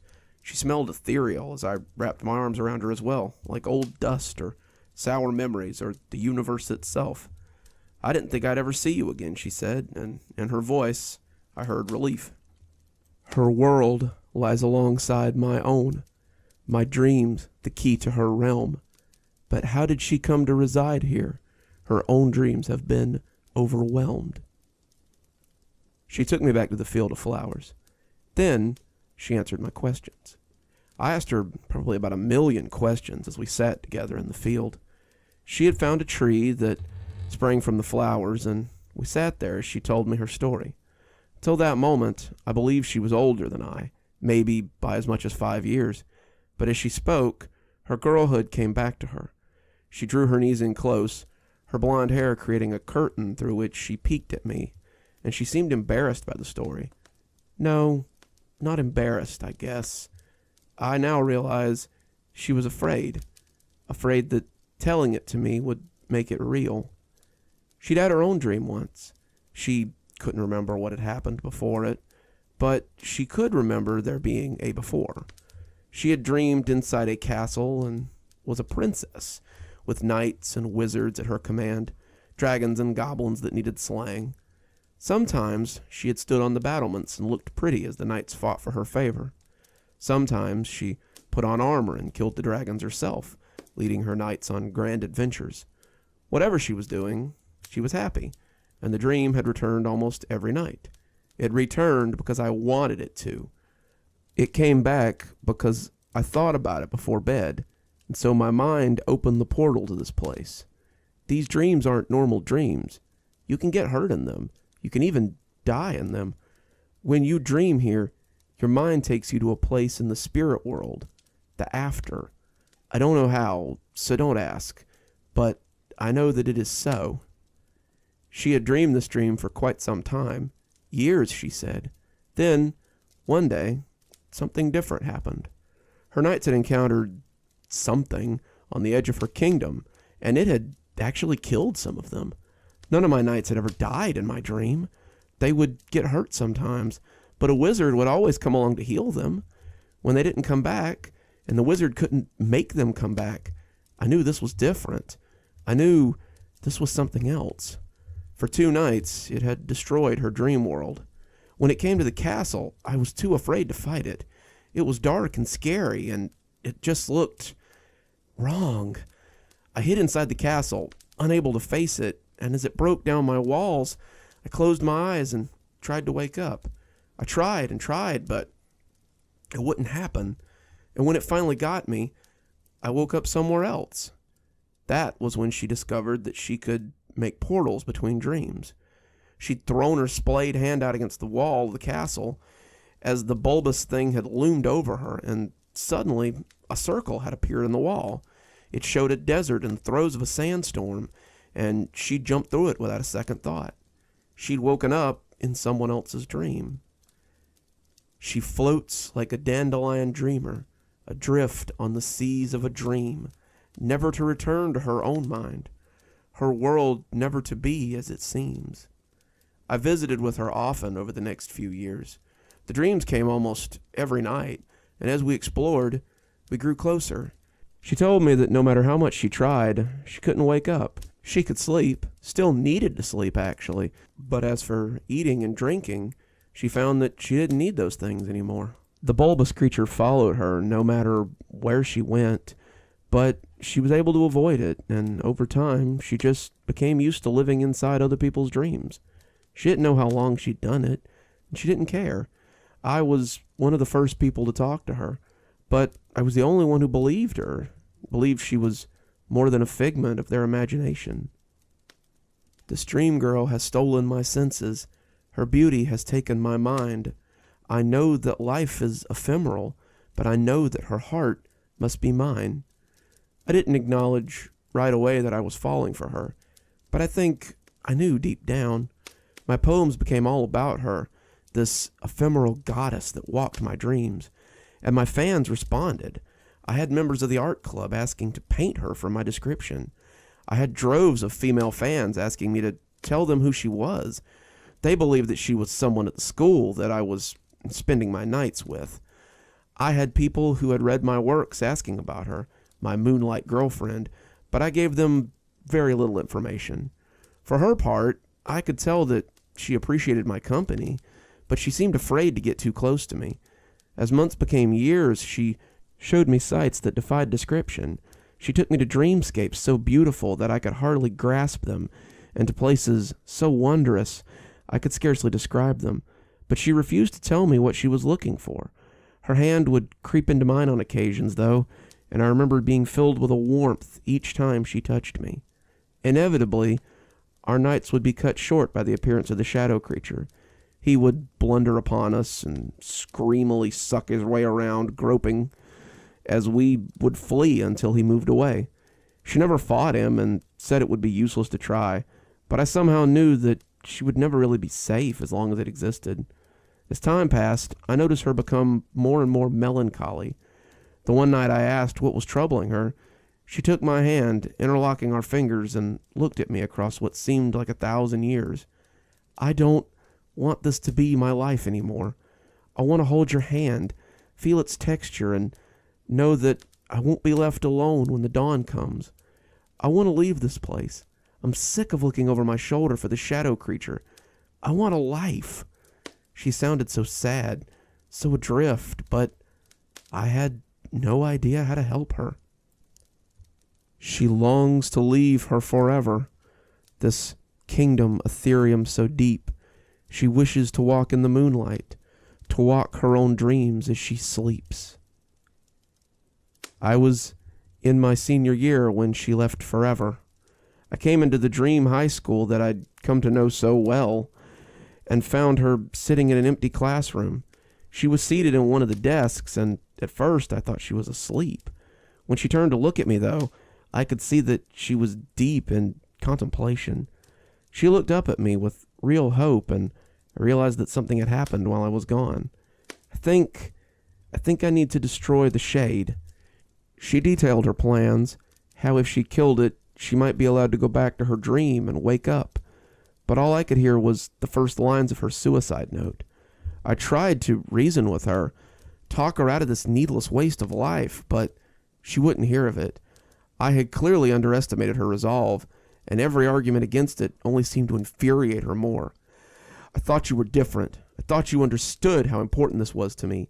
Well, to hell with you then. I'm going, with or without you." She walked out, and I let her go, unable to say any more. When I woke up, I found myself fighting sleep for the next few days. By then, I was almost out of high school, about to start college, in fact, and my poems had appeared in magazines and compilations since early in the year. I woke up to my familiar bedroom and immediately went to find a cup of coffee. For the next 4 days, I drank coffee, took caffeine pills. My face stung from where I had slapped it, and I fought the urge to sleep. I didn't want to go back to that place and see what had happened to her. The thought that she was dead scared me, but the thought that she might become something worse after she killed the shade scared me even more. Eventually, I lost the battle, and I was forced to submit to sleep. When I returned to the halls, it was like the first time. I felt no one. The silence was oppressive. In the ethereal halls, I wonder. The only sounds are my own. I listen for her, but hear nothing. I find myself all alone. I searched for her for hours. I combed the school, every classroom, every mop closet, from the library to the gym, but she was nowhere to be found. I quickly found myself running through the halls, calling her name as I threw caution to the wind, wanting nothing but the solace of her voice, of her presence. I wanted to see her, to know she was okay, to apologize for my cowardice, a cowardice I was still indulging even then. I would not let myself think about the cellar. But I'm past that now. I'm going to find her. Tonight, I'm going into that basement to settle this once and for all. My parents will likely find this, as well as my last poem, and if they do, I hope they send it to my editor so he can publish what will likely be my last work. I'm going in there. I'm going to bring Lisa out, or I'm going to die trying. I will have my dream girl. Well, it sounds like it might be sleepy kitty season, because someone is still purring up a storm, but has decided to take a nap in my lap. I think we've got time for one more story before I take the two of us off for a cozy little rest. I'm sure I don't have to tell any of you that sometimes hair can be a real pain. It grows too fast, it grows unevenly, it's not the color we'd like, or maybe there's some additional color that wasn't there the year before. But if you find a good barber, it's always important to stay in his good graces. However, if your barber is anything like the one in today's story, maybe it's best to just steer clear. Let's hope you never have to discover why the barber cuts your hair for free. Mr. Faskel has cut my hair since I moved to the city about 3 years ago. He's an older guy, maybe 50s or 60s, and he possesses that look and drawl that make me think he's from up north somewhere. He could be from New York, Maine, or even the Great Lakes area, but I never asked him where. He's not a big guy, maybe $1.20 in the rain, and he cuts my hair just the way I like it. High and tight on the sides, leave me some on top, so whoever I'm sleeping with has something to play with, and neaten up my sideburns. I can't grow a real beard, or he'd probably trim that for me too. The best part is, he does it all for free. Hard to believe, I know, but it seems there was a cost after all. Our relationship started easily enough. I had an interview with the city, maintenance and custodial, and I wanted to look sharp for the interview. Everything other than that paid nothing, or barely nothing, and I really wanted to lock this job down. I had a nice set of interview clothes, some comfortable business shoes, and a winning smile. Now all I needed was a sharp haircut to seal the deal. That's where the problem lies. My hair grows abnormally fast. It always has, and when I was a kid, my dad used to bemoan the fact. He made jokes about going to barber school or buying stock in master cuts, but he always understood that when it was time for a cut, it was time for a cut. If you let it go longer than 2 weeks without a cut, it just turned into a shapeless mass. By the end of week 3, I looked like a sheepdog, and Dad would look over his paper and sigh before saying that it was time to take me to the barber. Faskel's Hair and Beards was about a block from my house, and when I stuck my head in to get their prices, Mr. Faskel looked up and smiled at me over a pile of hair he was sweeping up. Then, suddenly, he took a deep breath, and when he opened his eyes again, I asked if everything was okay. "Just fine, young man. Say, you look like a man in need of a haircut. Am I right?" I told him he sure was, and he invited me in and told me to have a seat. He had about 1,000,000 questions on my first visit. No, I didn't usually let it get this long. I liked it this way, but a little long on the top. No, I didn't use any special shampoo, just the dandruff shampoo from the Dollar General. No, I wasn't really prone to dry scalp, but a fella can never be too careful. On and on and on and on until finally it was done. He had cut it just right, the perfect length, the perfect fade, everything. I asked him what I owed him, and he told me it was free. "Come on," I said, "you gotta charge me something." "I let my customers decide what they can afford, so whatever you can afford is fine with me. Think of it as a tip." I was okay with that, and I walked out with a free haircut, while Mr. Faskel waved me out with a $10 tip. I left with a spring in my step. I felt like a new man, and I was ready for that job interview. I went home, got a shower, and when I looked in the mirror, I knew I had this. The next time I went to see Mr. Faskel, I left him a $20 tip and told him that it was all thanks to him that I'd gotten my awesome new job. For the next couple of years, I always went to Mr. Faskel's when I needed a cut. If I had a date coming up, I went to see Mr. Faskel. Promotion interview at work? Faskel. I told my friends about the shop. I went there just to get touch-ups and talk with the old fella. In no time at all, Mr. Faskel and I were friends. He liked the same sporting team I did, watched a lot of the same movies and TV shows I did, and even liked a lot of the same classic rock that I did. It was great, and I always looked forward to my bi-monthly haircut. Then, about 2 months ago, it all changed. I had come in to get my bi-monthly haircut, telling Mr. Faskel about the previous week as he cut and styled my hair. He was always meticulous, getting everything just right as he cut and trimmed, and when he turned me around to look in the mirror, it was the same way I'd gotten it for the last 3 years. I thanked him, handed him a 20, and told him I'd see him next time. "Of course," Mr. Faskel said, sweeping up the hair. "Come back any time." I was leaving, almost a block up the street, when I realized I didn't have my sunglasses. They were my brand new Oakleys, too, and they'd cost quite a bit of cash. I remembered having them when I came in, taking them off my head, and setting them down at the station that Mr. Faskel used. No problem, I thought. I'll just go back and get them. I stepped in, saying I'd forgotten my sunglasses and was just going to grab them.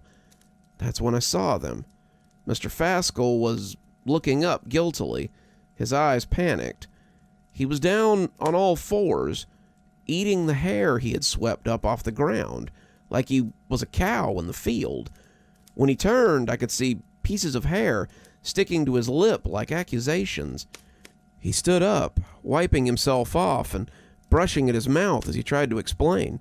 "Now, I know what this looks like, and I'll admit that, yes, I was eating your hair, but you have to understand your hair is what I look forward to. I don't eat just anyone's hair. Well, I used to. Now I can't wait to see you come in so I can eat something good. Why are you looking at me like that? I'm not crazy. I'm not crazy," he shouted, getting up as he stalked towards me. He seemed to realize that saying that made him sound crazy, so he switched gears. Haven't I always done good work for you? There's nowhere in this town where you could get a haircut for less than $25. I cut your hair for tips. I've cut your hair for the dollars in your pocket.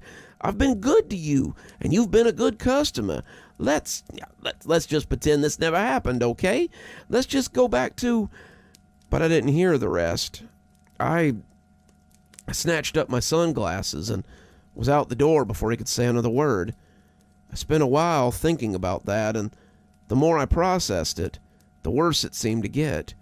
It began to haunt my dreams, seeing him bent over, eating the hair straight off the floor, looking back at me and grinning with my hair in his teeth.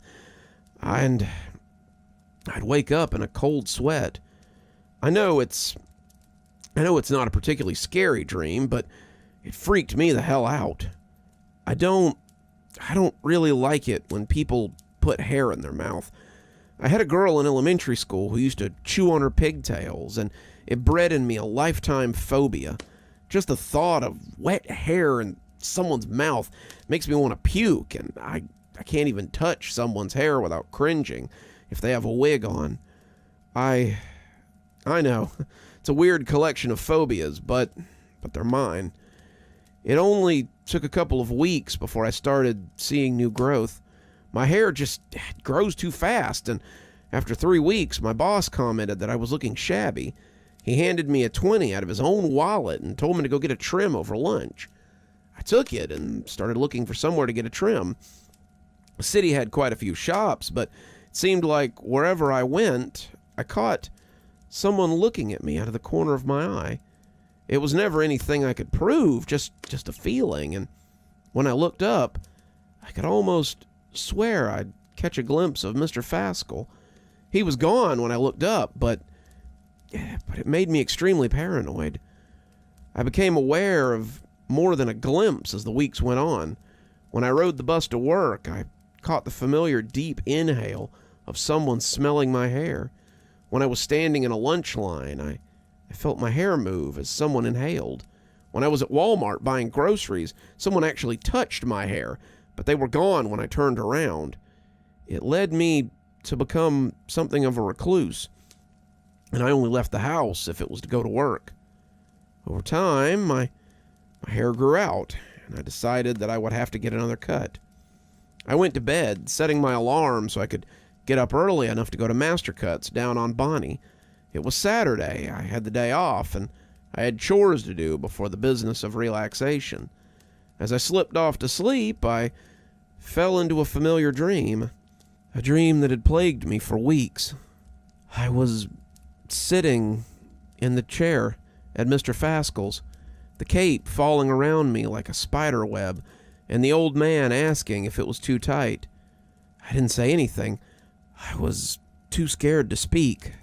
And as the scissors began to clip, I trembled in fear. I didn't dare look back at the old man. I just knew his real face would be replaced by a monstrous visage, and I would wake up panting and looking around for nothing at all. When the alarm went off, I went to the bathroom to splash some water on my face and start the shower. My bare shoulders itched, and when I went to wipe it off, I noticed there was hair clinging to my sweaty hand. Not a lot, just leavings, like the leavings you find after a haircut. I ran to the bathroom and found that my hair was cut just the way I liked it. The sides were high and tight. The top was manageable but still thick, and my bangs were perfect. Everything was just as it usually was, and I felt a cold chill run through me that had nothing to do with the air conditioner. I called my landlord. I had the locks changed and reported to the police that someone had broken into my house and cut my hair. The police didn't really take it seriously. They made jokes about a midnight barber and asked if I'd left a tip under my pillow. I told them about Mr. Faskel, but when I gave them the address, they just shook their heads and walked away. They thought I was joking with them. They didn't believe a word of what I told them. And as I ran the shower, I remember sitting under the water for a very long time, just letting it run over me. The bits of hair flowing down the drain felt like a betrayal. 2 weeks later, I woke up to another fresh haircut. I called the police again, but they rolled their eyes and told me to calm down. I told them it was hard for me to calm down when someone was breaking into my house and cutting my hair. I demanded they go check on Mr. Faskel and told them right where the shop was, but they looked less than amused this time at the suggestion. I asked if they had talked to him yet, told them that he had been my barber for the last 3 years, but they just told me it hadn't been funny the first time, and it wasn't funny now. Why would it be funny? I asked, having to stop myself from grabbing one of them. Because Faskel's has never been opened. It's a prop for the city's revitalization project, like Cooley's Flowers across the street or Green Butcher beside it. It's just set dressing. It's never open. Mr. Faskel was a guy who owned a barbershop in the 1920s. He's dead. There's no Faskel who cuts hair. They left, and that left me pretty rattled. Mr. Faskel isn't a ghost. I know that. I have friends who go to him. I felt him touch me. He's flesh and blood, just like I am. I'm sure of it.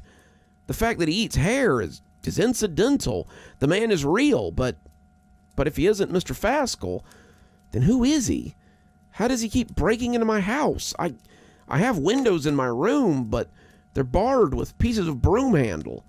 I live on the 3rd floor, for God's sake. I changed the locks again. I wedged a chair under my door, and when I finally made myself calm down enough to sleep, I hoped it would end.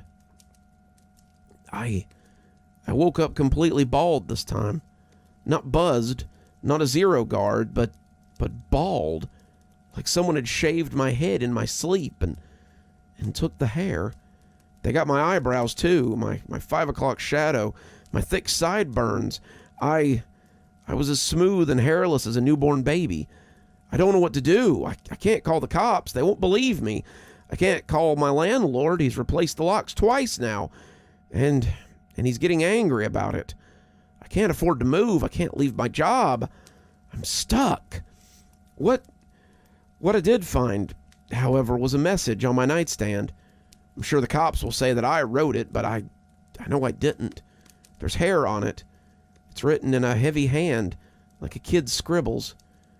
It's done on the back of an ad for Faskel's Hair and Beards.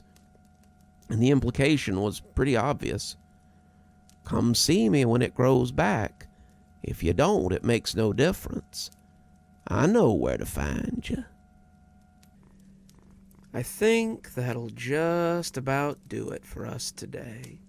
Thanks, everybody, for stopping by for your daily dose of cozy horror with me, Dr. Plague. I'm sure I'll see you again tomorrow, and until then, I wish you a wonderful day and a spooky evening.